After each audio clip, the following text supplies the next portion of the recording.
જો તમારું પેન 1 કે 2 દિવસનું હોત તો શાયદ તમે એને ઇગ્નોર કરી દીધું હોત, પણ જ્યારે પેન વીક્સ કે મંથ સુધી ચાલે અને ટેસ્ટ નોર્મલ આવે અને પછી પણ રિલીફ ના મળે ત્યારે કન્ફ્યુઝન સ્ટાર્ટ થાય છે કે આ પેન આખરે થાય શેના લીધે છે. તો આને અહીંયા આપણે સૌથી ઇમ્પોર્ટન્ટ સ્ટેપ આવે છે પેનનો સોર્સ સમજવો, કારણ કે ટ્રીટમેન્ટ ત્યારે જ કામ કરશે કે જ્યારે તમને ક્લિયર હશે કે આ મસલ્સ પેન છે કે પછી નર્વ પેન છે. તો ચાલો આને સિમ્પલ રીતે સમજીએ, પરંતુ ડીપ અન્ડરસ્ટેન્ડિંગ સાથે. તો સૌથી પહેલા વાત કરીએ મસલ્સ પેનની.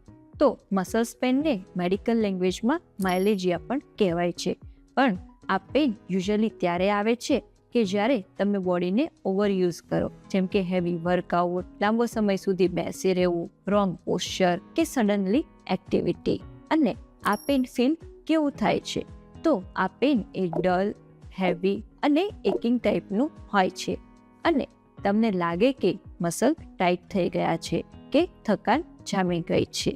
અને સૌથી ઇમ્પોર્ટન્ટ સાઇન છે કે આ લોકલાઇઝ્ડ હોય છે, મતલબ કે તમે એક્ઝેક્ટ જગ્યા બતાવી શકો છો કે મને અહીંયા પેન થઈ રહ્યું છે. જો તમે આ જગ્યા ઉપર દબાવો તો તમને પેનમાં વધારો થાય છે, અને મૂવમેન્ટ કે સ્ટ્રેચ કરવાથી પણ પેન ટ્રિગર થાય છે. એટલે મસલ્સ પેનનું રિલેશન હોય છે સ્ટ્રેન, ઇન્જરી અને ઓવરયુઝ સાથે. હવે આપણે વાત કરીએ નર્વ પેનની. તો નર્વ પેન એ થોડું ટ્રિકી છે, કેમ કે નર્વ પેનનું ફીલ બિલકુલ અલગ હોય છે. લોકો એને ડિસ્ક્રાઇબ કરે છે કે કરંટ જેવું લાગે છે, જલન થાય છે, શૂટિંગ પેન આવે છે. અને સૌથી મોટો ડિફરન્સ, આ પેન એ એક જગ્યા પર નથી રહેતું, પરંતુ આ ટ્રાવેલ કરે છે, જેમ કે સિયાટિકા પેનમાં લોઅર બેકથી સીધું લેગ સુધી પેન જતું હોય છે. સર્વાઇકલ ઇશ્યુમાં નેકથી શોલ્ડર અને હાથ સુધી સ્પ્રેડ થાય છે.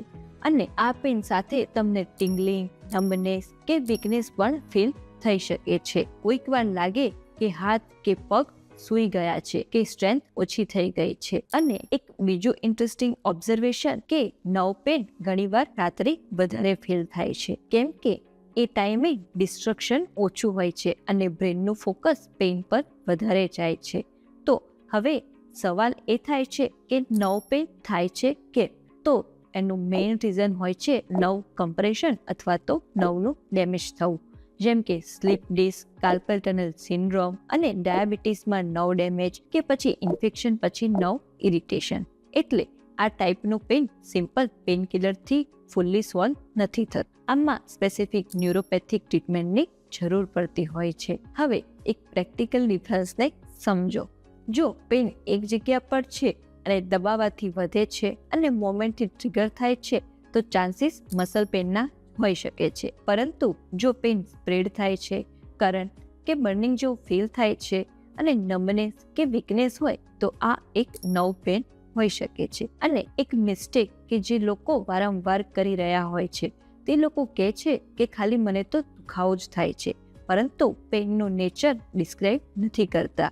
તો ડૉક્ટર માટે આ ડિટેલ્સ એક ખૂબ ઇમ્પોર્ટન્ટ હોય છે, કારણ કે તમારું ડિસ્ક્રિપ્શન જ ડાયગ્નોસિસની ડાયરેક્શન ડિસાઇડ કરે છે. આયુર્વેદના પર્સ્પેક્ટિવથી જોઈએ તો નર્વ પેનને મોટાભાગે વાત ઇમ્બેલેન્સ સાથે લિંક કરવામાં આવે છે. જ્યારે બોડીમાં ડ્રાયનેસ, સ્ટીફનેસ અને સર્ક્યુલેશન ઇશ્યુઝ વધે છે, ત્યારે નર્વ ઇરિટેશન થાય છે. એટલે આપણે તેને ઓઇલ મસાજ એટલે કે અભ્યંગ, વોર્મ થેરાપી અને જેન્ટલ મૂવમેન્ટ રિકમેન્ડ કરતા હોઈએ છીએ. અને આમાં યોગા પણ બહુ મોટો રોલ ભજવે છે, પરંતુ એને કંટ્રોલ અને ગાઈડેડ મૂવમેન્ટ સાથે કરવામાં આવે તો. અને યોગા જેવા કે ભુજંગાસન, મકરાસન કે નર્વ ગ્લેન્ડિંગ એક્સરસાઇઝ પણ હેલ્પ કરે છે. હવે એક ઇમ્પોર્ટન્ટ વાત, લોકો પૂછે છે કે કયું પેન સૌથી વધારે ડેન્જરસ છે? તો સ્ટ્રેટ આન્સર કે બંને હોઈ શકે છે, પરંતુ જનરલી નર્વ પેન મેનેજ કરવું થોડું ડિફિકલ્ટ હોય છે, કેમ કે એનો સોર્સ અંદરથી હોય છે.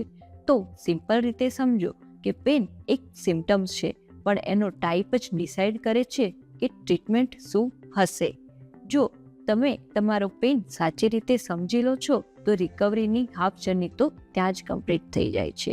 જો આ એક્સપ્લેનેશન તમને યુઝફુલ લાગી હોય તો વિડીયોને લાઇક કરો.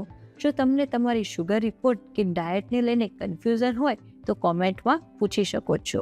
અને આવા પ્રેક્ટિકલ અને ડીપ હેલ્થ કન્ટેન્ટ માટે ચેનલને સબસ્ક્રાઇબ કરવાનું ભૂલશો નહીં.